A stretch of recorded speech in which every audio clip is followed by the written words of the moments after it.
estar dando início ao nosso culto de louvor e adoração ao nosso Deus nesta noite, gostaria de pedir ao irmão Sérgio que esteja nos elevando a Deus uma palavra de oração para darmos início ao nosso culto. Nós te louvamos, te bendizemos, te agradecemos, Senhor nosso Deus e Pai, de nosso Senhor e Salvador Jesus Cristo. Te louvamos por esta noite maravilhosa e por estarmos aqui para prestar um culto de honra, de glória e louvor ao teu santo nome. Edifica, ó Deus, a tua palavra, as nossas vidas. Abençoe a todos aqueles que estão à frente deste trabalho, São Vitor na abertura, Giovana, Célia, pessoal do louvor e também, ó Deus, o diretor desta noite. Senhor nos abençoe, nos guarde de todo mal, de todo perigo, e possamos dizer: eis-me aqui, envia-me a mim. No nome precioso do Senhor e Salvador Jesus Cristo. Amém. Amém. Nosso primeiro hino nessa noite, número 328 do Voz de Melodia, que alegria neste dia.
Amém?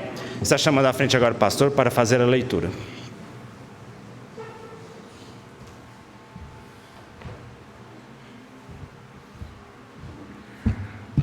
Boa noite, irmãos. Boa noite. Grande alegria e satisfação nos encontrarmos na presença do Senhor com o objetivo de cultuá-lo, né? Que bom que você está aqui. Que Deus abençoe sua vida, sua família e receba este culto de adoração.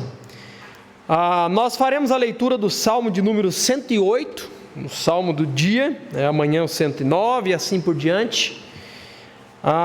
E fazemos isso durante o nosso culto, todos os cultos de domingo, porque nós queremos com isso dizer que a parte central do nosso culto de adoração a Deus é a palavra de Deus, é por meio da palavra de Deus. Então faremos a leitura do Salmo de número 108, que diz assim, se você quiser acompanhar, na projeção está aí. Meu coração está firme em ti, ó Deus, por isso te cantarei louvores com todo o meu ser.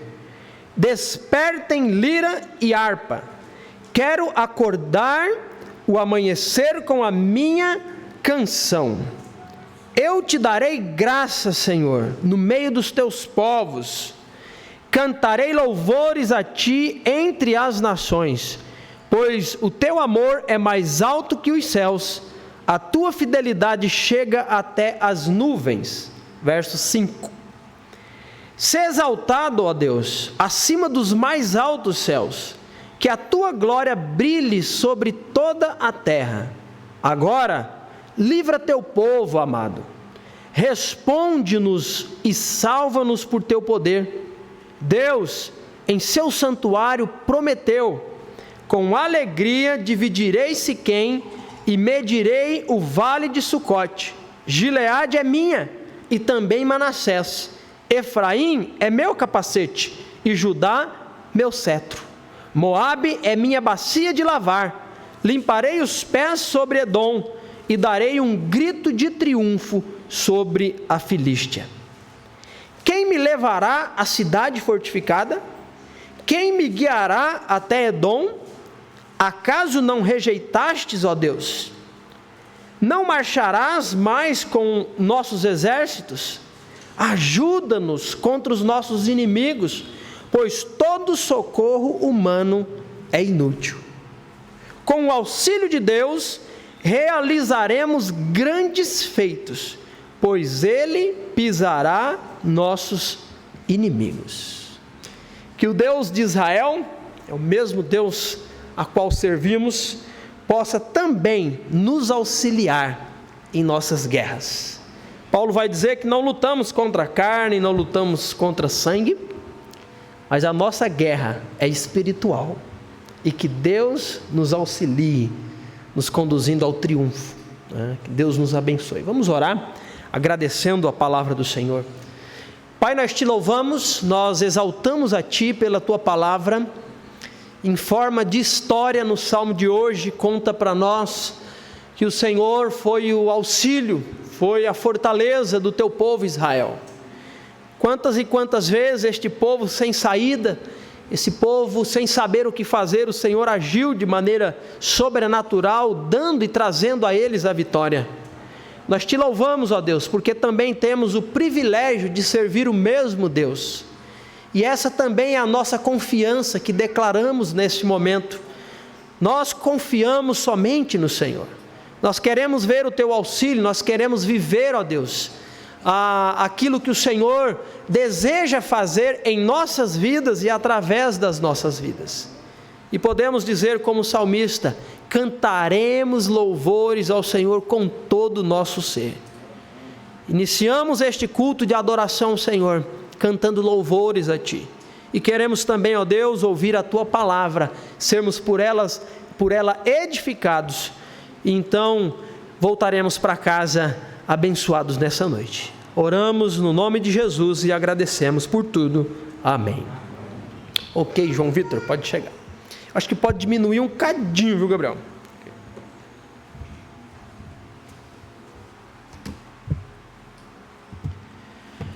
Nosso próximo hino, número 17, do Voz de Melodia, Deslumbrante. Vou pedir àqueles que podem que se coloquem de pé, para cantarmos o número 17, Deslumbrante.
Amém. Os irmãos podem se assentar. Nosso próximo hino dessa noite, número 302, Crer e Observar. Nós cantaremos as duas primeiras estrofes, logo após a segunda estrofe, os irmãos responsáveis pelas ofertas podem estar vindo à frente. Número 302, Crer e Observar.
Os irmãos responsáveis pelas ofertas.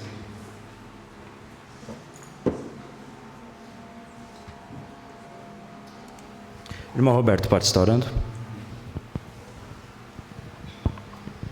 Senhor Deus e Pai, nós te damos graças, Senhor, por estarmos na Tua presença para louvar ao Senhor nesta noite e aprendermos mais de Ti. Pedimos, ó Deus, a Tua bênção também sobre este momento no qual, ó Deus, iremos contribuir, ó Deus, para que a obra do Evangelho continue sendo anunciada aqui neste local, ó Pai. Que o Senhor esteja abençoando a cada vida aqui presente nesta noite, a todos aqueles que irão contribuir conosco nesta noite, aqueles que também não têm condições, que o Senhor esteja abençoando, Pai. Assim te pedimos em nome de Jesus. Amém. Amém. Terceira e quarta estrofe.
Amém. Nosso próximo hino, número 279, do Voz de Melodia. Pedi aos irmãos que podem que se coloquem de pé, para cantarmos o número 279, Que Fiéis Nós Sejamos.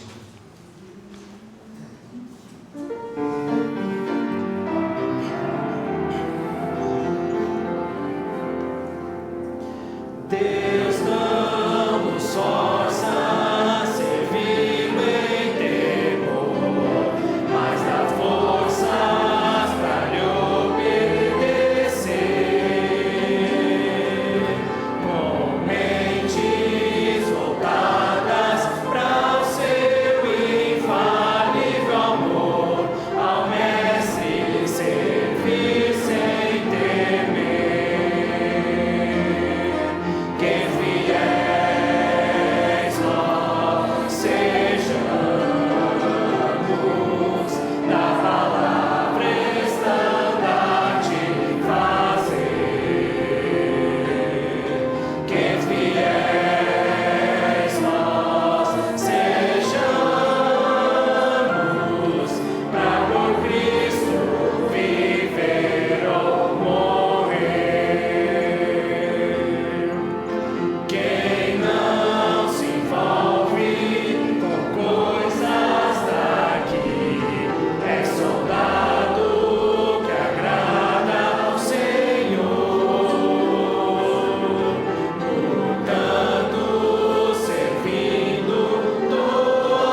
Amém. Os irmãos podem se assentar. Está chamando à frente agora o pastor para trazer os avisos.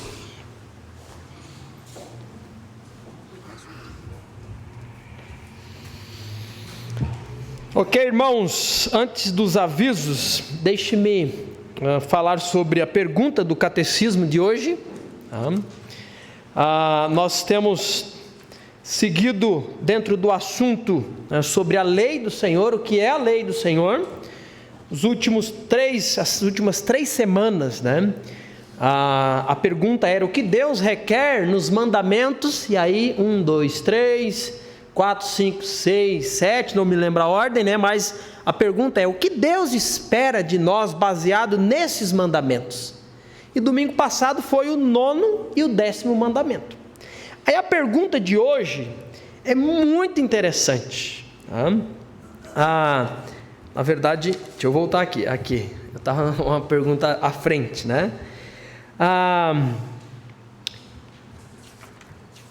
13.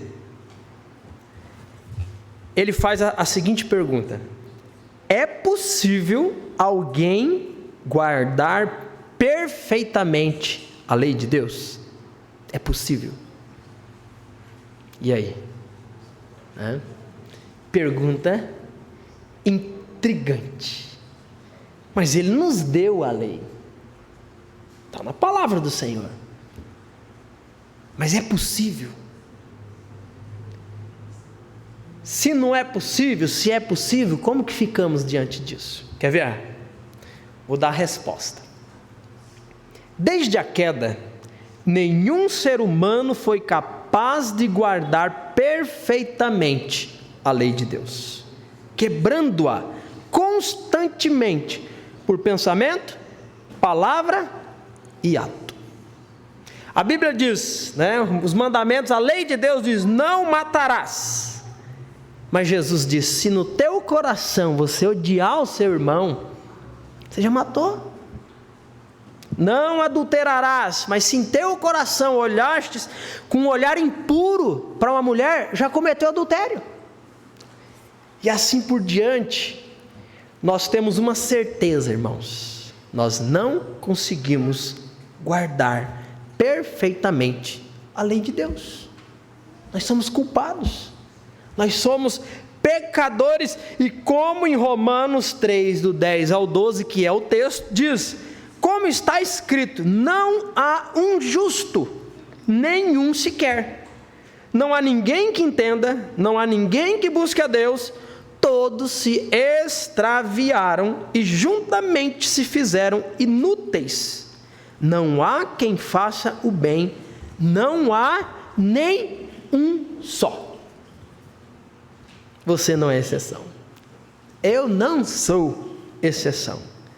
Mas como que fica a nossa situação diante dessa realidade? Aí eu vou deixar para você na sua casa, durante a semana, ler os comentários de John Owen, e de um teólogo aqui, deve ser alemão, Leo Schuster, alguma coisa assim.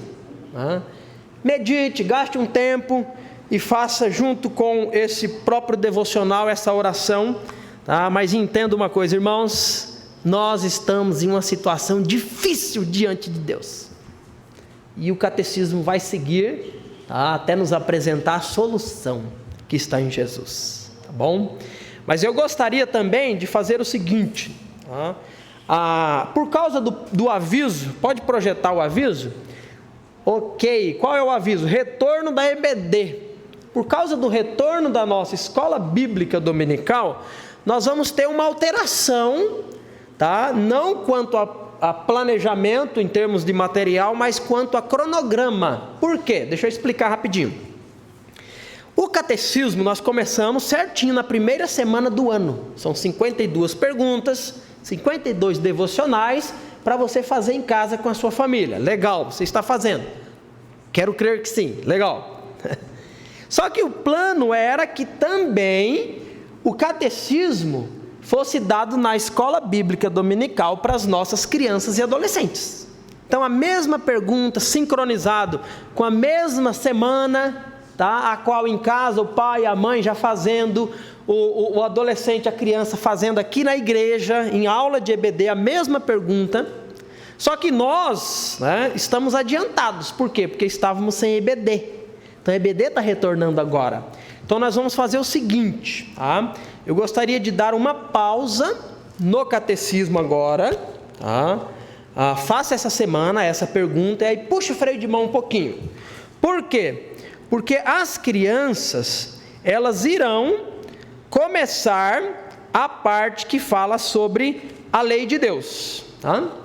Então, agora não me recordo de cabeça, elas vão voltar 3, 4 semanas atrás.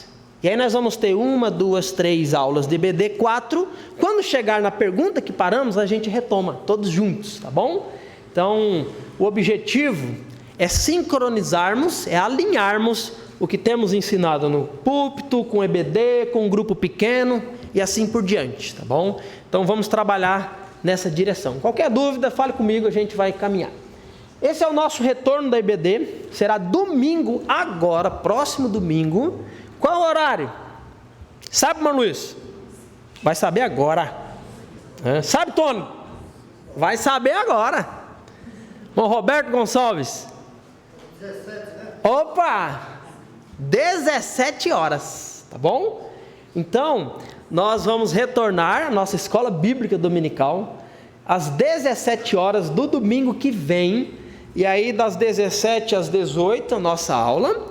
Das 18 às 18h30 um tempo social, tá? A dona Devani, né, escalada aí para cuidar do chá, do café, de alguma coisa aí, né, desses detalhes. E às 18h30 nós teremos o nosso culto de adoração, tá bom? Então, esse é o cronograma a qual nós paramos, né, antes da pandemia chegar. Agora retornamos e eu aviso nesse momento o seguinte, tá? Dentro do planejamento como igreja, a nossa escola bíblica dominical, ela será um divisor de águas. Divisor de águas. Em que sentido? Uma bifurcação, vamos chamar assim. Nós vamos tratar, na escola bíblica dominical, vários assuntos teológicos e doutrinários, tá? Para que, como igreja, a gente esteja na mesma página. Na mesma página. Tá? Que pensemos o mesmo sobre os assuntos, tá? Segundo o que a palavra de Deus coloca, e baseado nessas questões doutrinárias, teóricas e teológicas, nós vamos trabalhar a nossa prática, a nossa eclesiologia. Tá? Então, quando chegar o momento, a gente vai construir essa base para colocar sobre essas bases algumas coisas, tá? E algumas coisas nós vamos, de repente, ver que precisaremos alterar. O colorido da parede nós vamos mudar. Estou falando da parede aqui, estou falando dos detalhes, tá? Quanto à nossa prática. Por quê? Por causa da nossa doutrina, por causa daquilo que cremos. Então, o que nós vamos fazer? Estudar todos juntos como igreja. Então, para quem já é membro, a nossa EBD, durante esse ano, ela vai funcionar meio como que um recadastramento. Em que sentido? Nós vamos estudar todos esses assuntos. Na EBD eu vou apresentar a pauta. Né? Vamos estudar todas essas coisas. Chegando no final, nós vamos fazer a seguinte situação. É aqui que você quer servir ao Senhor, continuar como membro dessa igreja, por crer dessa maneira, e por crermos dessa maneira, o seu compromisso na prática será isso, isso, isso. É isso? Sim. Então você precisa, em documento, ter essa declaração assinada, o que cremos, o que você se compromete, e darmos continuidade juntos. Para quem não é membro, como que vai ficar? Pastor, eu estou frequentando a igreja, mas eu ainda não sou membro da igreja. A mesma coisa. Esteja presente. Porque nós vamos estudar todos esses assuntos e no final, quem não é membro, pode se tornar membro, estando de acordo com o que cremos, e se precisar do batismo, feito o batismo. Se não precisar do batismo, por já ser batizado, por aclamação. Então nós vamos trabalhar essa questão fundamental e necessária para a gente caminhar em uma direção, onde fique claro para todos nós o que queremos ser como igreja. Faríamos isso exatamente quando chegou a nossa pandemia, né? Não foi possível, agora já é. Até sem máscara a gente já está, né? Então está sendo até mais gostoso cantar, né?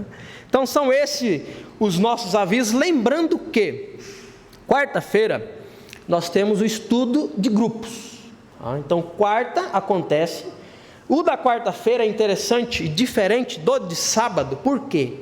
Na quarta-feira nós temos 30 minutos dedicados à oração. Então mulheres aqui no templo, homens lá naquela última sala, aí nós oramos pelos pedidos a qual já temos naquela lista de oração e pelos pedidos que forem feitos no dia, nós apresentaremos isso diante de Deus. Então, né, quando eu olho para cá, é o irmão Luiz que eu vejo, é o Tony em segundo lugar, né? Então é por isso que às vezes eu me refiro. Mas essa semana a gente orou pela família do irmão Luiz, pelo Tony, tá? Pelo Marcos, né, Marcos? A gente estava na sala. Então nós temos orado ao Senhor. Então pode você estar presente 19h30 da quarta-feira? Então venha.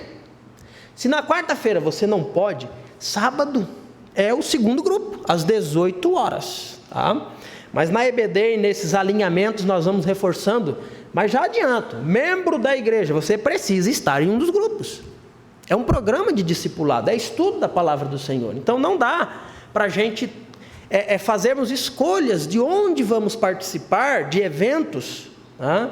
Como igreja. Não, se você faz parte do hall de membros da igreja, está ligado a esta igreja, você precisa estar nos momentos de adoração conjunta, de edificação conjunta, não sendo de uma escolha pessoal e arbitral, tá? Então são coisas que nós vamos alinhando, mas faça um esforço e esteja presente.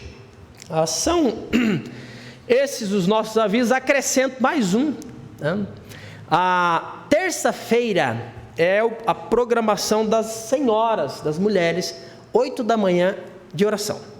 Então, eu avisei no domingo passado, só estou reforçando. Essa terça-feira, eu vou estar presente, trazendo uma reflexão, pensamento, alguma coisa sobre a questão de evangelismo. As mulheres iniciaram, acho que foi na quinta da outra semana, se não me engano, o evangelismo nas nossas proximidades aqui. Um tempo de entrega de folhetos, de anúncio do evangelho, e se faz necessário que eu dê uma palavra quanto a isso, né? O que é o evangelismo, como fazer o evangelismo, algo nesse sentido. Necessariamente não será um treinamento evangelístico, mas eu quero compartilhar com as irmãs algo extremamente fundamental para que esteja no evangelismo. E algo que não precisa estar no evangelismo, tá? Então, será esse o assunto. Então, 8 da manhã, e aí esse público já é mais o público feminino, mas se algum homem tiver de folga, quiser vir, fica à vontade, tá? Vamos abrir nesse sentido, né? Um aviso especial, está lá no mural da igreja, um convite, convite de casamento, né? Então, Marlene estará casando com Daniel, né? O conheci hoje, né? Marlene, lembre a data para a gente? 16 do mês que vem. Qual o horário? 19 horas na igreja Capela do Socorro. Igreja Batista do Socorro.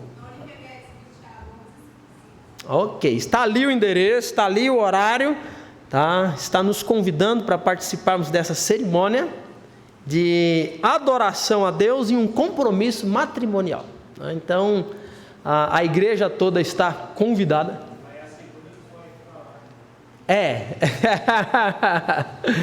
É verdade, mas que Deus continue dando a direção necessária para que caminhemos em compromisso com o Senhor onde for e onde estivermos, né? Então são esses os nossos avisos. João Vitor pode chegar para cantarmos o último hino, tá? Enquanto cantamos esse hino, as crianças podem sair para o culto infantil, tá bom?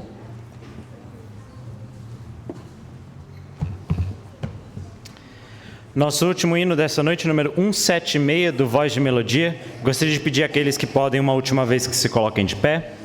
176, quero estar ao pé da cruz.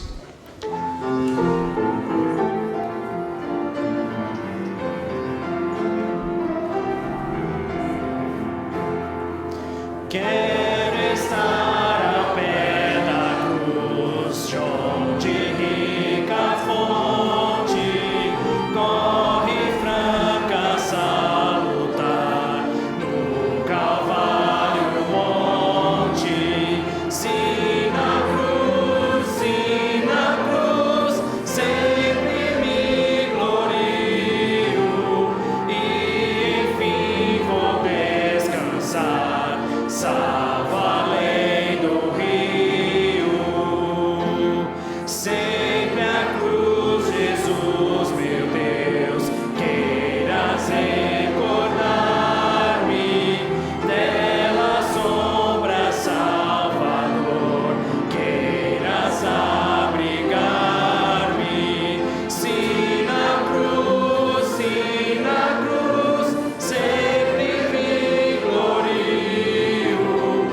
Amém. Os irmãos podem se assentar, pastor.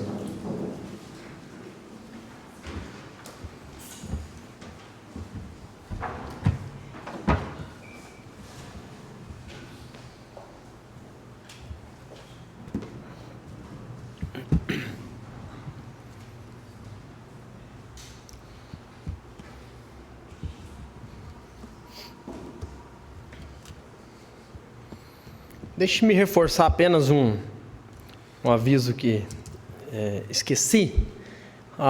Diz respeito muito mais à semana que vem.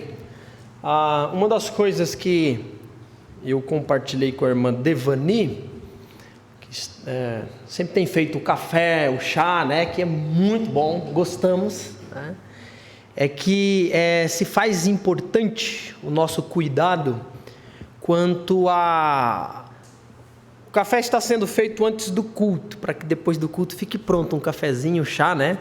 E a dificuldade nossa é que a nossa cozinha é do lado do nosso salão. E aí, às vezes, no processo, né?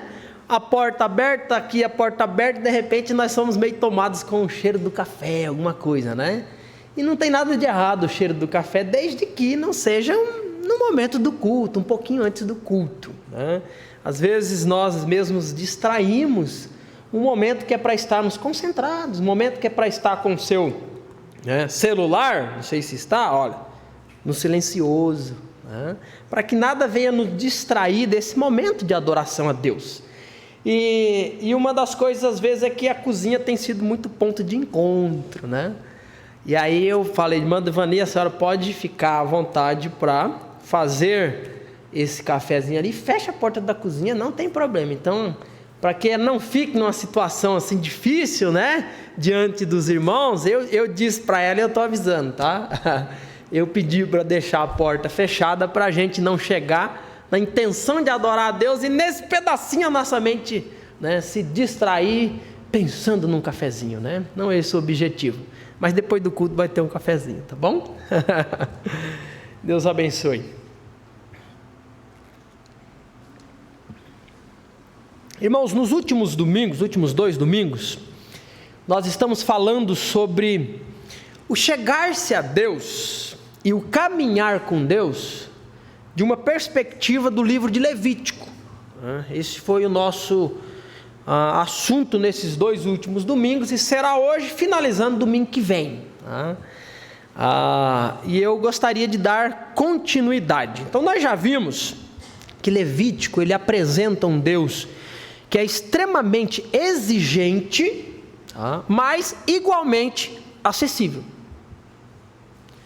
Cada israelita tinha muito claro, né, com o livro de Levítico, que o caminho para se chegar a Deus, ele era cheio de critérios, cheio de detalhes, cheios de observações, que se não fossem, né, seguidas, a única certeza que o homem, que a mulher tinha, é de que ele não seria aceito por Deus. Igualmente claro estava o fato de que se o judeu, né, que desejoso por estar em comunhão com Deus, ele poderia fazer isso também de várias formas. Capítulo 1 vai apresentar para nós que a comunhão com Deus se estabelecia, o perdão do pecado se obtinha através de um sacrifício. E esse sacrifício poderia ser, né, de novilho, de 1 ano, sem defeito, macho, ou um cordeiro, ou se fosse o caso de não ter o israelita posses, condições de oferecer esse tipo de sacrifício a Deus, ele poderia oferecer de aves, sendo de rolinhas ou de pombinhas. Então, com isso, Deus está dizendo, né, o Deus que determinou os meios, os fins, perdão, Deus determinou os fins, Ele também escolheu os meios. Deus determinou que concede o perdão, a sua graça a todo pecador que, arrependido, trilhe o seu caminho, não o próprio caminho do ser humano, mas o caminho que Deus estabeleceu. Então Deus está deixando claro para o povo de Israel que, embora sim, Ele é um Deus exigente, que não vai aceitar o pecador diferente do jeito que Ele disse, Ele está acessível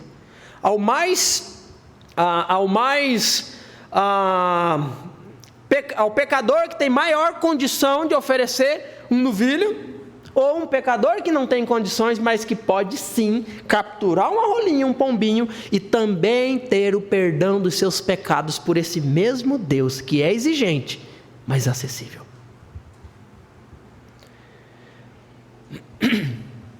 Nós vimos também que, tendo o homem, a mulher chegado a Deus, nós iniciamos com Deus uma caminhada, tá? Chegamos a Deus pelo jeito de Deus e iniciamos com Deus uma caminhada. E essa caminhada também precisa ser trilhada, percorrida do jeito de Deus, não do nosso jeito, dentro das exigências de Deus. E aqui começa, de repente, uma correção de aspectos errados, que é o seguinte: não somos nós que convidamos Deus para caminhar o nosso caminho, Ele caminhar conosco o nosso caminho. Não foi você que convidou Deus. Senhor, caminhe comigo. Senhor, entre no meu coração e trilhe esse caminhar que tenho tido aqui. Não é isso que a Bíblia apresenta.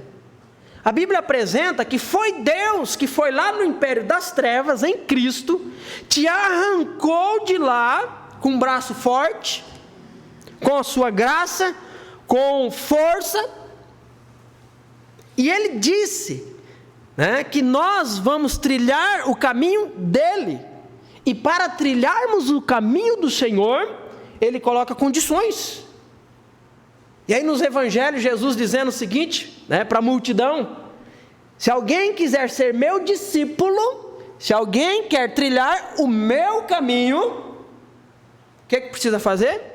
Negue-se a si mesmo, tome a sua cruz e siga-me.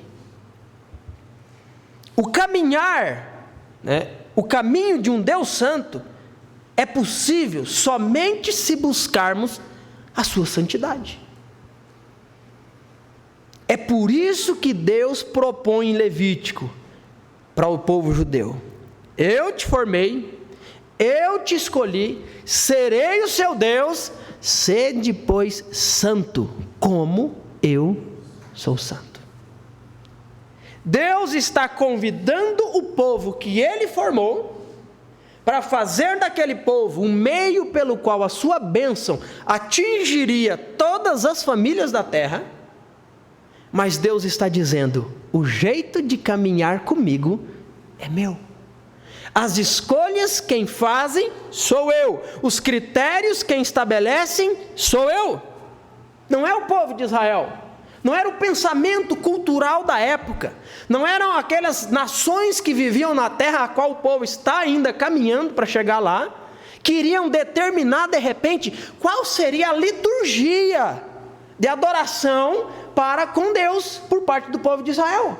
Deus está estabelecendo aqui em Levítico: é dessa maneira, é dessa forma, fora disso eu não aceito, eu não quero, eu não recebo. Já vimos que a santidade no caminhar com Deus estava, em primeiro lugar, em um âmbito pessoal. Foi domingo passado. E esse âmbito pessoal de santidade para com Deus por parte do judeu envolvia o quê? A comida. A comida. Capítulo 11, meditamos domingo passado. Deus está dizendo para o povo de Israel, deixando muito claro, muito detalhado, o que é que o povo poderia comer e o que é que o povo não deveria comer. Fazendo diferente do que Deus estabeleceu, estava o povo em desobediência para com Deus e cerimonialmente impuro até o final do dia. Isso foi domingo passado. E também disse que essa escolha, ela não estava fundamentada em aspectos de saúde, mas na livre escolha de um Deus que é santo determinar qual maneira de andar em sua presença. O pecado e a desobediência não são uma realidade quando eu estou convencido de que eles são, mas quando Deus diz que é. Se Deus diz que matar é pecado, então é pecado, e ponto final. E com isso eu não tenho a liberdade de tirar a vida de alguém, porque fazer isso eu estou pecando contra a ordem de Deus. Só que pecado igualmente se faz quando Jesus diz que no coração, se odiarmos o nosso irmão, se chamarmos de tolo, nós estamos cometendo esse homicídio. Deus disse que roubar é pecado, e ponto final. E Deus também disse para o judeu, para Israel, que não dar o dízimo era roubar o Senhor. Não importa se o judeu achava correto ou errado, Deus está dizendo que é. E assim a nação de Israel viveu, se estabeleceu, com critérios, com ordens, com mandamentos, com prescrições, que se obedecidas, agradavam ao Senhor, se desobedecidas, desagradava a Deus.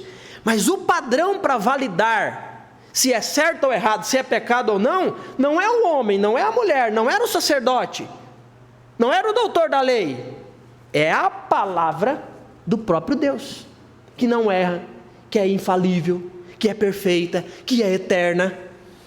Quem erramos somos nós, na interpretação da palavra de Deus, mas não a palavra de Deus. Se Deus diz para nós, igreja, que devemos buscar e pensar nas coisas do alto, priorizar o reino de Deus sobre todas as demais coisas, e por motivos terrenos não fazemos isso, nós estamos desobedecendo ao Senhor, e por isso não estamos trilhando a caminhada com Deus do jeito de Deus. Ponto final. Ah, mas eu não concordo. O problema é seu. Se eu não concordo, problema é meu, não de Deus, não da palavra de Deus. Se Deus diz que eu preciso em fidelidade servi-lo, eu não posso ficar escolhendo onde eu vou dedicar-me, onde eu vou doar-me e onde eu não vou. Isso é baseado em quais critérios? Nos meus. E a Bíblia vai dizer o quê? Você está em desobediência, você está errado. Porque a caminhada com Deus não é do jeito seu, não é do meu jeito, não é nem mesmo do jeito que nós como igreja estabelecemos, que podemos fazer isso fora da Bíblia, mas é do jeito de Deus. Então, em dependência do Senhor, nós precisamos olhar para este livro e ter o cuidado, a cautela de formar a nossa eclesiologia baseada no que a Bíblia diz, não no que pensamos. Podemos errar. Mas seguindo o cronograma de Levítico, a pergunta é: como posso eu andar na presença de Deus? Domingo passado, observando quanto à vida pessoal em relação à comida. Hoje, observando as ordenanças quanto à vida social. No grupo pequeno, nós falamos na quarta que o cristianismo, ele se desenrola, na sua maior parte, no âmbito social, não no âmbito pessoal. Tem um aspecto pessoal, sim, entre você e Deus? Claro que tem, seu relacionamento com Deus. Mas o cristianismo, ele se desenrola muito mais no social. Então eu sou de Jesus, onde no social não é perceptível, não é visto. Talvez você não é de Jesus. É no social, e dentro da lição de quarta-feira, o aspecto social era onde? O nosso lar, a nossa casa. Mas a caminhada com Deus, nós temos que observar, ou no caso aqui o judeu, observar as ordenanças quanto à vida social. E essa vida social, ela tinha um aspecto interessante. Abra comigo Levítico capítulo 12.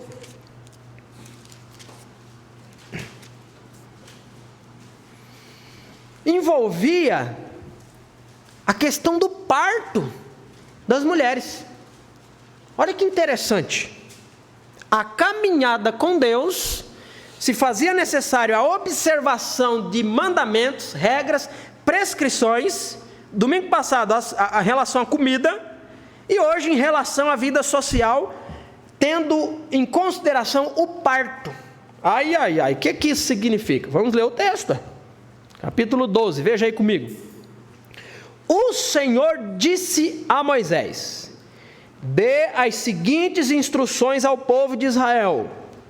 Se uma mulher engravidar e der à luz um filho, ficará cerimonialmente impura por 7 dias, como acontece durante a menstruação. No 8º dia, circuncidem o menino. Depois de esperar 33 dias, então 33 com 7, 40, depois de esperar mais 33 dias, a mulher estará purificada do sangramento do parto. Durante o período da purificação, não deverá tocar em coisa alguma que seja consagrada. Também não poderá entrar no santuário enquanto não terminar o período de purificação. Versículo 5. Se a mulher der à luz uma filha, ficará cerimonialmente impura por 2 semanas, como acontece durante a menstruação. Depois de esperar 66 dias, estará purificada do sangramento do parto. Quando se completar o tempo de purificação pelo nascimento de um filho ou de uma filha, a mulher levará um cordeiro de 1 ano como holocausto e um pombinho ou rolinha para a oferta pelo pecado. Levará as ofertas ao sacerdote à entrada da tenda do encontro. O sacerdote as apresentará ao Senhor para fazer expiação pela mulher. Ela voltará a ficar cerimonialmente pura depois do sangramento do parto.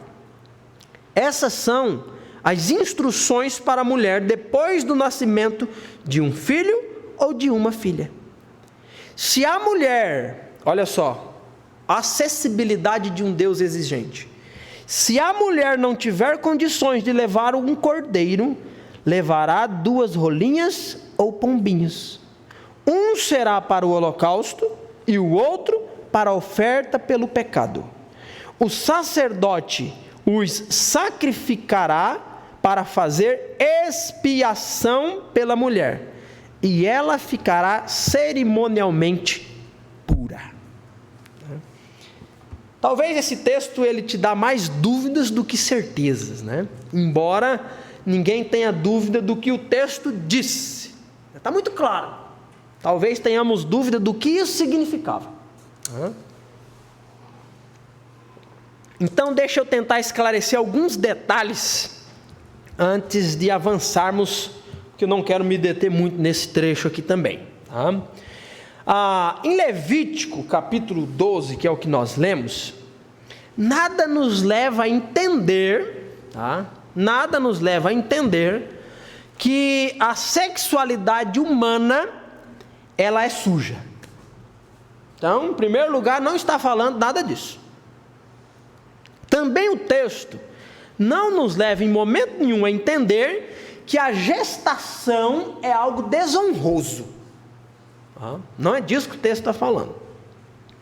Na verdade, a palavra do Senhor vai dizer que Deus fez homem e Deus fez mulher. E quando Deus os fez, Deus olhou para o homem, para a mulher e para tudo que tinha criado e disse o quê? Eis que tudo está muito bom.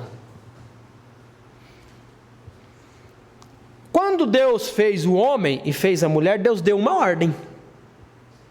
Deus disse o quê? Em primeiro lugar, multiplicai-vos, sede fecundos, multiplicai-vos e enchei a terra. Então a Bíblia não está condenando o ato sexual, a gestação, relacionado ou baseado nesse texto. Não é isso que está acontecendo. Pelo contrário, quando nós olhamos a palavra do Senhor como um todo, nós podemos destacar que a chegada de um filho não é algo para se ter tristeza, ou para se entender como, puxa vida. Não, mas o que a Bíblia vai dizer sobre isso? O Salmo 127:3 diz assim, ó: os filhos são um presente do Senhor, uma recompensa que Ele dá. Se você permitir que essa onda do pensamento moderno, feminista, né, trazer para você que a ideia de filhos muito mais é um atrapalho do que uma questão boa, não é o que a Bíblia vai dizer, mas é o que nós temos vivido. É mais fácil comprar e cuidar e adotar um cachorrinho, um periquito, né, uma calopsita, ou seja lá o que for, fazer daquilo um filho. E para quem assistiu aquele filme antigo, né?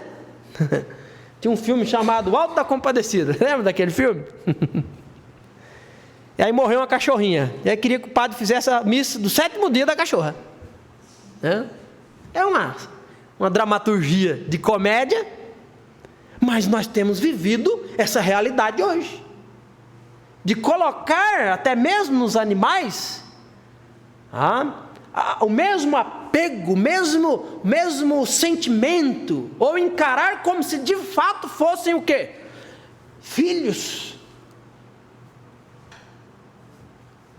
Mas os filhos é um presente que Deus dá, é recompensa. Salmo 128:3 diz assim: sua esposa será como videira frutífera que floresce em seu lar. Seus filhos serão como brotos de oliveiras ao redor de sua mesa. Olha que bênção. Então quem está aí no caminho do matrimônio e já tem estabelecido, não, eu não quero ter filho, mas já está contrário. É muito mais próximo da palavra do Senhor.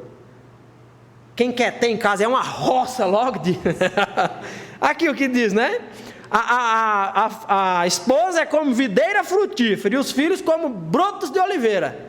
Então está muito mais relacionado quem tem uma roça em casa do que tem, né, uma plantinha num vaso só. Mas por que eu estou dizendo isso? Para dizer que essa passagem não está dizendo que é negativa a chegada de um filho, tá? Que isso é algo pecaminoso, não está dizendo nada disso. Essa passagem está relatando que uma mulher, por ocasião do parto, ela estaria inapropriada para cultualmente estar diante de Deus. É isso que o texto está dizendo. Charles Hyde vai dizer o seguinte: apesar de ser uma ocasião festiva, o nascimento de uma criança, seria também para lembrar que o pecado é transmitido a todas as pessoas. Assim, a mãe não podia realizar as práticas religiosas durante 40 dias, no caso de um filho, ou 80 dias no caso de uma filha. Por mais que é empolgante, feliz, o nascimento de um filho, nós não podemos esquecer que na verdade está vindo ao mundo mais um pecador distante e separado de Deus. Agora, nós não sabemos o porquê, e o texto não nos leva a entender por que no caso de nascer um menino, ela ficava metade do tempo, né, impura para cultuar a Deus, para cerimonialmente falando, e no caso de uma menina o dobro. O que o texto nos leva a entender? Nada. E aí eu gosto dessa frase que já foi dita, né? Não sei por quem, mas eu já ouvi já com alguns pregadores. Os nossos ouvidos devem estar tapados, onde a voz das Escrituras não se faz audível. Tá? Tem coisas que nós não sabemos, tem coisas que não está revelado. O nosso grande problema é quando nós queremos, né, procurar pelo em ovo, que é o ditado. É querer descobrir as coisas que a Bíblia nem teve intenção de revelar. Não estou necessariamente falando dessa passagem, mas usando essa passagem, né, para dizer que as maiores bobeiras e heresias surgem de questão onde a Bíblia não relata nada. E aí nós vamos lá e fazemos o seguinte: nós afirmamos que isso é isso. E por isso ser isso, nós devemos, olha só, fazer assim e assim. Quando muitas vezes não é nada disso. Então, minha preocupação não é explicar para os irmãos por que nascendo um filho era 40 dias e nascendo uma menina 80 dias cerimonialmente impuro. Não é esse o ponto principal. Tá? No entanto, nós podemos pontuar algumas implicações. Com implicações, nós não estamos afirmando que foi por isso que Deus deu esses detalhes, mas nós estamos reconhecendo que alguns benefícios...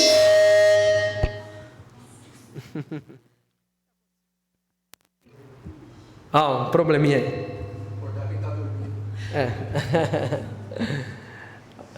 Vamos restabelecer a ordem, né?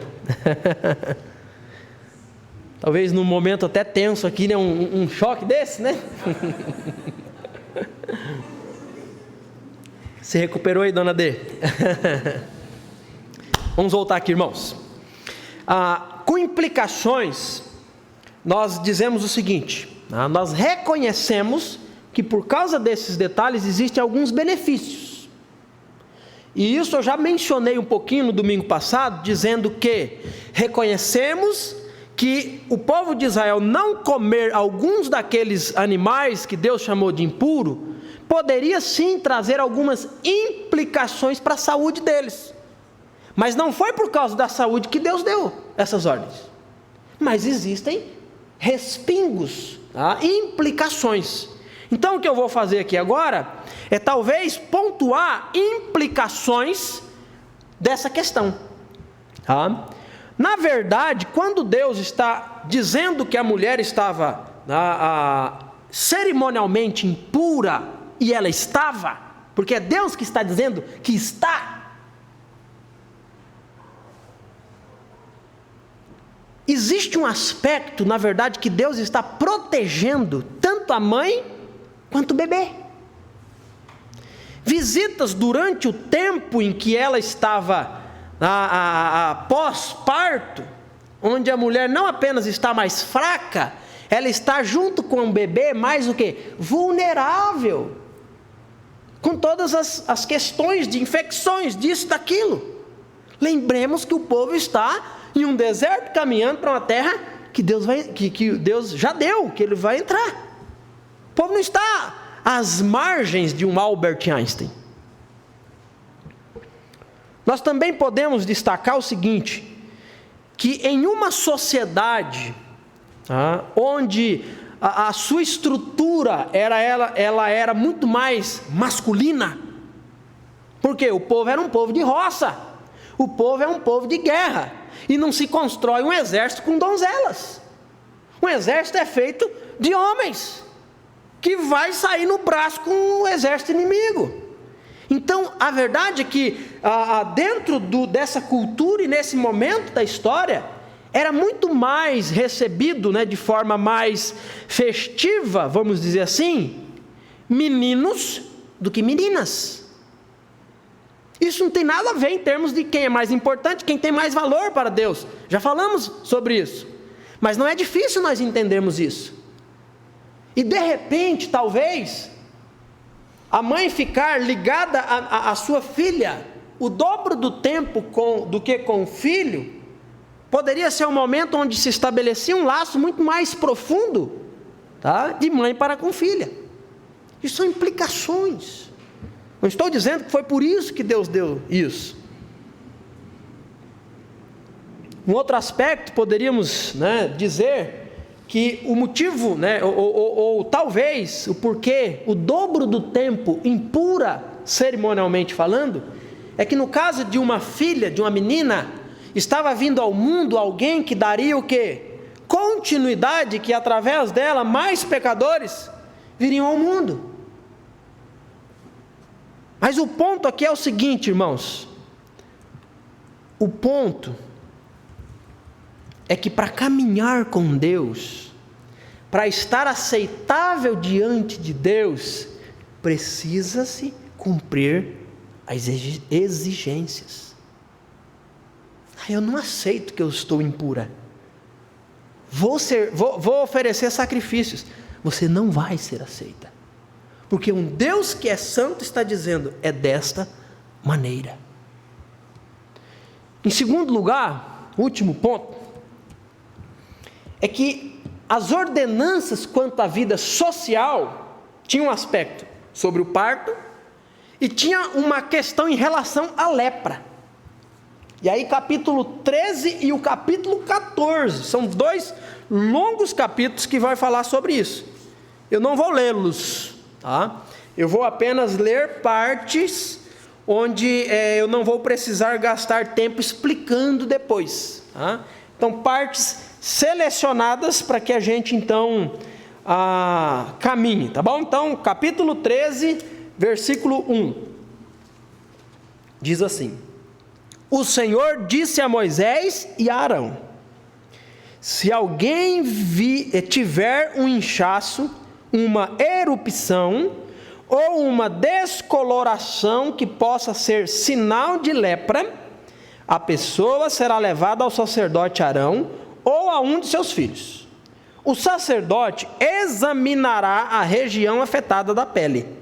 Se houver ali pelos que ficaram brancos e parecer que o problema é mais profundo que a pele, é lepra. E o sacerdote que examinar a pessoa a declarará cerimonialmente impura. 4.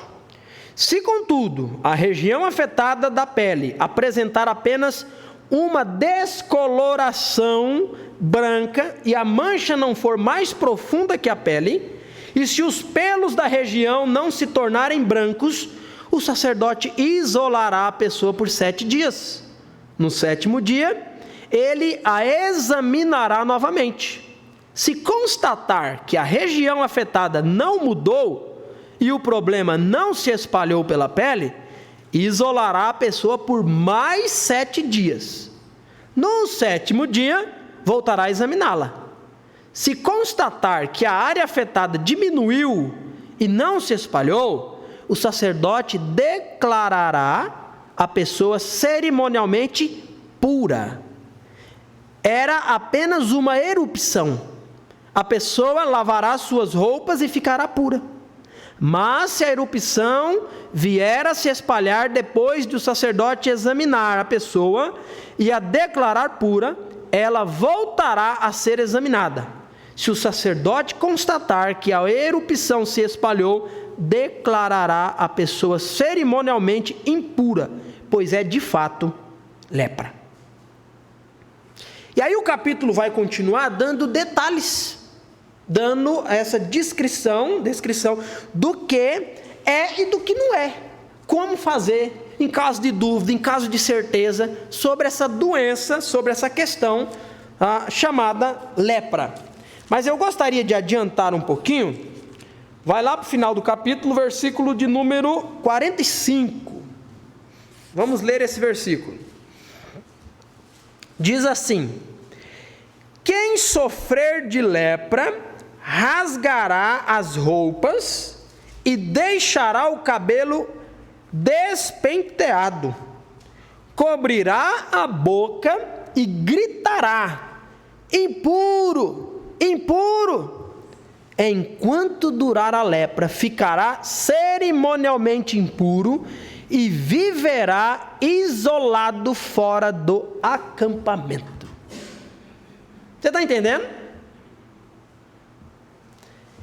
Nós percebemos aqui que a lepra é uma doença de pele, que a lepra, deveria ter um tratamento cuidadoso, minucioso e radical. Examina, se está na dúvida, separa essa pessoa por 7 dias, depois reexamine de novo, tem certeza que não é lepra, integra a sociedade. Tem certeza que é lepra, declare-o impuro e diferente de alguém que comeu algo que Deus disse para não comer, ou da mulher que deu à luz, a impureza por parte da lepra é algo que implica em separação da comunidade e algo sem esperança. O imundo, o impuro, ele não apenas seria colocado para o lado de fora da cidade, longe da sua família, sem poder cultuar ao Senhor, mas o impuro, ele precisava ainda separado, viver de alguma forma dentro do que era colocado. E aqui ele diz o seguinte: você vai andar com o cabelo, você vai rasgar as roupas e andar com os cabelos despenteados. Então, quase que se fosse só a questão do cabelo, a gente podia olhar para a sociedade hoje e dizer, ixi, parece que tem um monte, né? Mas não é isso. Ele ia estar quase como, podemos contextualizar aqui e dizer, vivendo como um mendigo. E o pior ainda, se de repente alguém da sociedade, que não tem lepra, vindo na direção dele, ele deveria avisar aquela pessoa que ele está impuro. Então você vai colocar a mão sobre a sua boca e começar a gritar: imundo, eu estou impuro, eu estou sujo, eu estou imundo, não venha por aqui. A lepra era contagiosa. A lepra poderia virar uma epidemia. O versículo 47, Deus vai dar através de Moisés e Arão orientação que a lepra não era apenas algo que se manifestava na pele humana, mas em outras coisas também. Vamos ler? Olha só, 47. Na versão que eu estou lendo, em relação a tecidos e objetos, ela vai usar a palavra mofo. Em relação à parede, que nós vamos ler daqui um pouco, tijolos, ela vai usar a palavra mofo. Atualizada traz a mesma palavra, lepra, porque é a mesma palavra. Esse é o sentido. Essa versão ela fez separação dessa doença, nesse vírus, nesse negócio. Sobre a pele ela chama de lepra, e sobre a roupa ou objeto chama de mofo. Mas é a mesma coisa. Mas diz assim, versículo 47. Quando o mofo contaminar uma peça de roupa, de lã ou de linho, um tecido de lã ou de linho, a pele de um animal ou qualquer objeto de couro, e quando a região contaminada da roupa, da pele do animal, do tecido de linho ou trançado, ou do artigo de couro se tornar esvermelhada, ou esverdeada, ou avermelhada, está contaminada com mofo e deverá ser mostrada ao sacerdote. Depois de examinar a região afetada, o sacerdote isolará o objeto afetado por 7 dias. No 7º dia examinará o objeto novamente. Se a região afetada tiver se espalhado a peça de roupa, tecido liso ou trançado, ou artigo de couro, foi sem dúvida contaminado por mofo corrosivo e está cerimonialmente impuro. O sacerdote queimará a peça de roupa, do tecido, ou de lã, ou de linho, ou de artigo de couro, pois está contaminado por mofo corrosivo. Deve ser completamente destruído com fogo. Aqui nós vemos que a orientação deixava claro que essa lepra, ela também poderia ser na roupa, no objeto, alguma coisa nesse sentido. Sendo, seria queimado. Último trecho de leitura, agora capítulo 14, versículo 33.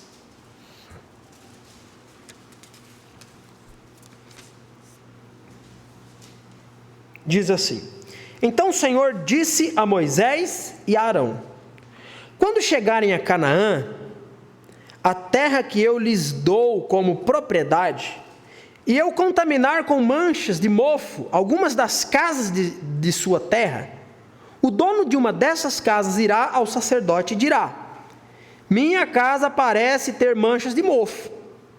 Antes de entrar para examinar a casa, o sacerdote mandará esvaziá-la, a fim de que nada dentro dela seja declarado cerimonialmente impuro. Em seguida, entrará na casa e examinará o mofo nas paredes. Se encontrar manchas esverdeadas ou avermelhadas, e a contaminação parecer mais profunda que a superfície da parede, o sacerdote sairá pela porta e isolará a casa por 7 dias. No 7º dia, o sacerdote voltará para examiná-la. Se constatar que as manchas se espalharam nas paredes, o sacerdote ordenará que as pedras das áreas afetadas sejam removidas e levadas para fora da cidade, até um lugar cerimonialmente impuro. Depois disso, as paredes internas da casa serão inteiramente raspadas, e o material raspado será jogado num lugar impuro fora da cidade. Outras paredes serão trazidas para substituir outras pedras serão trazidas para substituir as que foram removidas, e as paredes serão rebocadas com barro novo. Se, contudo, o mofo permanecer depois de todas as paredes terem sido substituídas e da casa ter sido raspada e rebocada de novo, o sacerdote voltará e examinará a casa. Se constatar que as manchas de mofo se espalharam, é evidente que as paredes foram contaminadas por mofo corrosivo e a casa está impura. Será demolida, e suas pedras, madeiras e todo o seu reboco serão levados para fora da cidade, até um lugar cerimonialmente impuro. Quem entrar na casa durante o período de isolamento ficará cerimonialmente impuro até o entardecer. Quem dormir ou comer na casa deverá lavar suas roupas. Versículo 54, adiantando um pouquinho,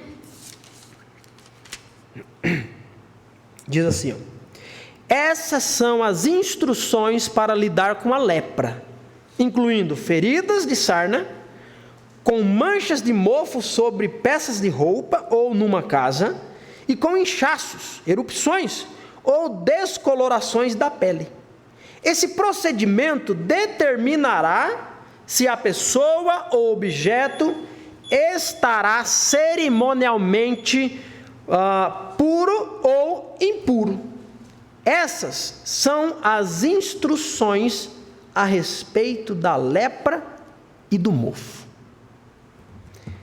Bastante coisa, né? Eu li bastante para não ter que explicar que era possível isso, aquilo e aquilo outro. Então, já tendo como esclarecido que a lepra era uma doença de pele contagiosa, eu vou pontuar algumas coisinhas aqui. Já falamos que o indivíduo contaminado, detectado com a doença, ele seria separado da sociedade. A lepra fazia com que a pessoa fosse declarada morta, pois era considerado um perigo público.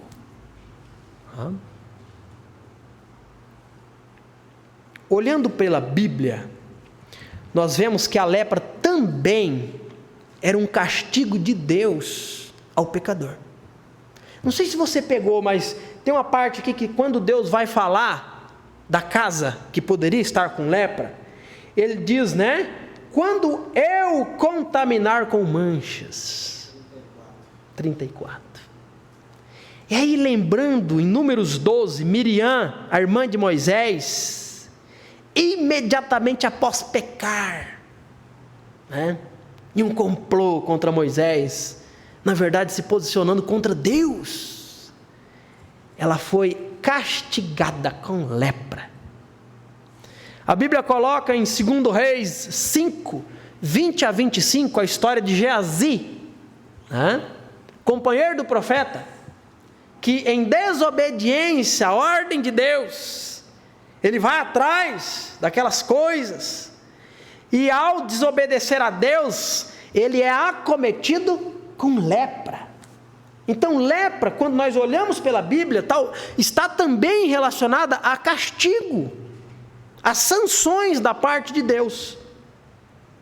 Quando surgissem pessoas com lepra no meio de Israel, elas deveriam ser separadas para a doença não proliferar, espalhar. A lepra poderia ser na pessoa, nas roupas, objetos de couro ou na construção. Nas roupas e objetos, queima tudo. Na casa, na parede, no tijolo, após ter descascado o reboco, voltou, a casa seria demolida. Todo aquele entulho jogado para fora. É isso que o texto diz. Com isso, Deus estava dizendo que era necessário separar de tudo aquilo que estava imundo. Mesmo que fosse alguém conhecido, alguém querido, alguém da própria família. Mesmo que fosse um objeto valioso. Mesmo que fosse a casa que demorou a vida para ser construída. Se aquilo está impuro, Deus diz: aparte-se. Eu não acho que isso está impuro. Se Deus diz que assim Ele não aceita, Ele não aceita. Para andar com Deus, devemos nos separar daquilo que esteja imundo. A lepra é tida na Bíblia como símbolo do pecado. Logo compreendemos que devemos nos afastar do pecado para andar a caminhada de Deus com Deus. O apóstolo João diz que se alguém que se diz amigo de Deus também quer ser amigo do mundo, sistema do mundo, maneira de pensar do mundo, você joga nos dois times, você agrada, gregos e troianos. Entenda uma coisa, que você pode ser sim amigo do mundo, mas de Deus você é inimigo. João vai dizer isso. Constitui-se inimigo todo aquele que quer ser amigo de Deus, mas amigo do mundo. Jesus em outro momento diz: ninguém pode agradar dois senhores. Ou você agrada a Deus, ou você agrada o seu coração. Ou você agrada a Deus, ou você serve ao dinheiro.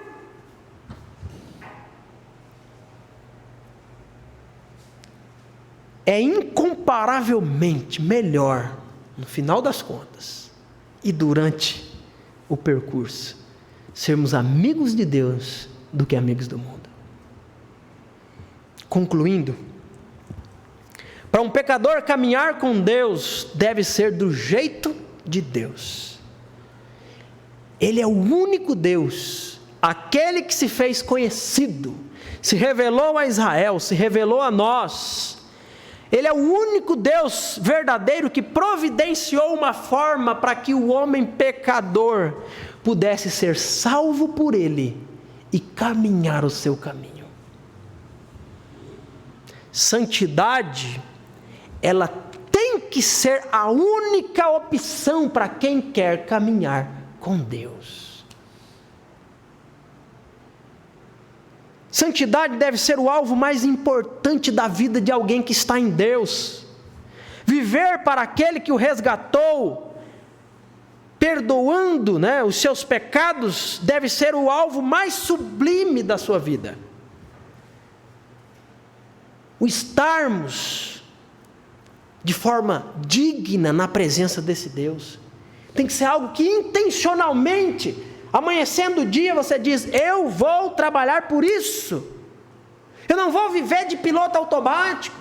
Conforme o desenrolar do dia, a gente vai vivendo, a gente vai tocando. Não, planeje-se para estar puro diante de Deus. Planeje-se antecipadamente para dizer não a tudo aquilo que desagrada a Deus. Embora a santidade deve ser o alvo maior das nossas vidas, parece que os dias em que nós estamos vivendo, A verdade é que santidade não tem sido levado tão a sério por muita gente.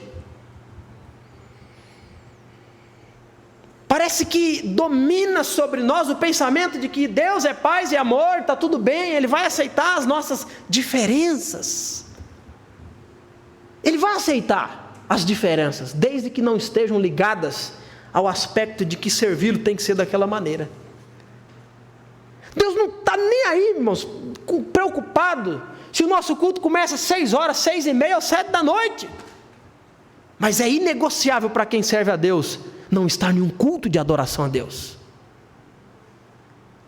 A preocupação de Deus não é se a igreja se reúne, Estrada do Barro Branco 2354, mas é que ela se reúna em adoração a Deus, de forma que se você quer viver desigrejado, entenda, não será aceito por Deus.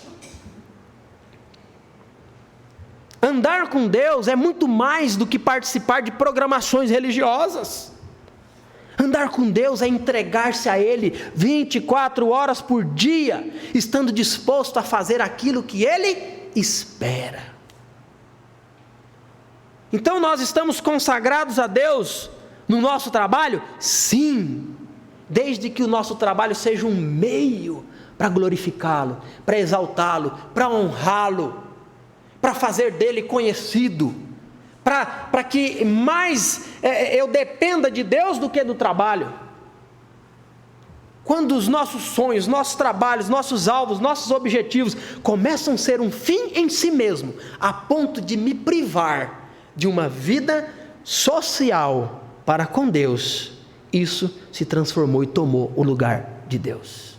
É pecado, não será aceito, Deus não aceita. Santidade é uma entrega total ao Senhor. Santidade não é 1h30 aos domingos, finais de domingo, que dedicamos a Deus. Isso aqui é a expressão de uma semana de santidade, onde mais fortalecido pela palavra, mais desafiado, nós vamos viver mais uma semana de santidade, dizendo não para o pecado, dizendo para as inclinações do nosso coração, eu não vou agir assim, porque isso desagrada a Deus. E se necessário, dando um grito, gente, me ajude. A dinâmica do cristianismo é essa, é dependência um do outro e todos de Deus. Me ajude, eu estou em falta.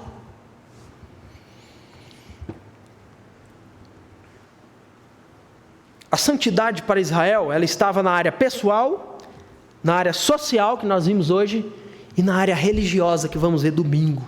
Ou seja, caminhar a caminhada com Deus é viver integralmente para o seu Senhor, consagrado. Deus não pode ser um acessório em sua vida, mas Ele precisa ser o Senhor que manda. Apenas da maneira de Deus poderá o homem andar com Deus. Eu disse em algum momento que a lepra, ela é símbolo de pecado na Bíblia. Eu vou terminar apenas destacando algumas coisas que nos faz lembrarmos essa relação que a Bíblia faz, essa associação. A lepra, ela é a doença, pelo menos em registros, em papiros egípcios, a doença mais antiga do mundo. O pecado é a doença espiritual mais antiga que existe. Sua origem lá, pelo menos para nós, lá no Jardim do Éden. A lepra, ela era uma doença contagiosa e poderia sim virar uma epidemia. O pecado, ele é contagioso, e a Bíblia diz que através de um único homem, o pecado passou a todos nós. Todos se fizeram pecadores. Todos estamos contaminados com essa doença. Isaías 64:6 diz assim, estamos todos impuros por causa de nosso pecado. Quando mostramos atos de justiça, não passam de trapos de imundícia, porque nós estamos sujos, contaminados. Não existe em nós nada bom o suficiente para sermos e estarmos aceitos diante de Deus. A lepra poderia matar. A Bíblia afirma que o salário do pecado é a morte. O pecado vai matar. Não existia remédio para a lepra. Não existia remédio para a lepra. Somente Deus poderia trazer cura. E o primeiro registro de cura de lepra foi de alguém que nem era do povo de Israel, foi Naamã. Quando nós pensamos na relação da lepra com o pecado, não existe nada que o homem possa fazer para ter resolvido o problema do pecado. A lepra espiritual, não existe solução humana. Somente Deus em Cristo pode remover, pode limpar, pode purificar-nos dessa lepra espiritual. João vai dizer na sua carta, no versículo 9 do capítulo 1, se confessarmos os nossos pecados, Ele é fiel, Ele é justo para perdoar os nossos pecados. Entenda uma coisa: ou você se arrepende e se dobra diante de Deus, que determinou os fins e escolheu os meios, ou não estaremos aceitáveis para Deus. Seja para nos aproximarmos recebendo o seu perdão, seja para caminharmos com esse Deus, estando nós agradáveis a Ele. Você já sabe o que precisa fazer. Eu já sei o que eu preciso fazer. Nós precisamos nos arrependermos e fazer o que Deus manda. Senhor, nós te louvamos, nós te exaltamos pela clareza da tua palavra. Nós te agradecemos, ó Deus, porque o Senhor se revelou a nós. Nós te louvamos porque se o Senhor não tivesse dado esse passo em nossa direção, nós caminharíamos o nosso caminho, partiríamos desse mundo e abriríamos os olhos para sempre no inferno. Mas nós te agradecemos, ó Deus, porque o Senhor se revelou Salvador a nós. O teu sacrifício é o único meio de sermos nós purificados desse mal, desse pecado que nos conduz inevitavelmente para uma morte eterna. Nós te agradecemos pelo sacrifício perfeito de Cristo na cruz do Calvário. Que o Senhor possa agir em nosso coração, nos quebrantando, nos impulsionando, ó Deus, em tua direção, para que trilhemos os meios que estabeleceu o Senhor. E a tua palavra diz que todo aquele que crê será salvo. Todo aquele que clamar será respondido. Todo aquele que confessar terá o perdão dos pecados. Nos ajude também, ó Deus, no percurso dessa caminhada com o Senhor, que possamos fazer do jeito do Senhor, porque é o Senhor que nós estamos servindo. Continue, ó Deus, a revelar os nossos corações, para que como igreja fique evidente, ó Deus, o que de fato está no nosso coração, e que nos limpe como videira do Senhor, para que possamos produzir frutos para a glória do teu santo nome, e que como igreja, o nosso objetivo, o nosso desejo, o nosso alvo, seja estarmos puros diante do Senhor. Te louvamos e te agradecemos no nome de Jesus. Amém. Que Deus abençoe sua vida, sua semana. Tenham todos um bom retorno para casa. E que Deus te ajude essa semana. Que Deus te direcione. Leia o catecismo. Amanhã é Salmo 109, 110 na terça. Deus escolheu os meios de trazer para nós edificação. Pessoal que está aí fazendo o curso da Fiel, amanhã já vai ser, essa semana, aula 5 e 6. Vamos lá, vamos juntos. Vamos caminhar. Pessoal do seminário, né? Cansados aí, bastante tarefa. Vamos lá. Que Deus nos abençoe, irmãos. Que Deus nos fortaleça. Ao toque do piano e uma oração silenciosa, nós estamos encerrados.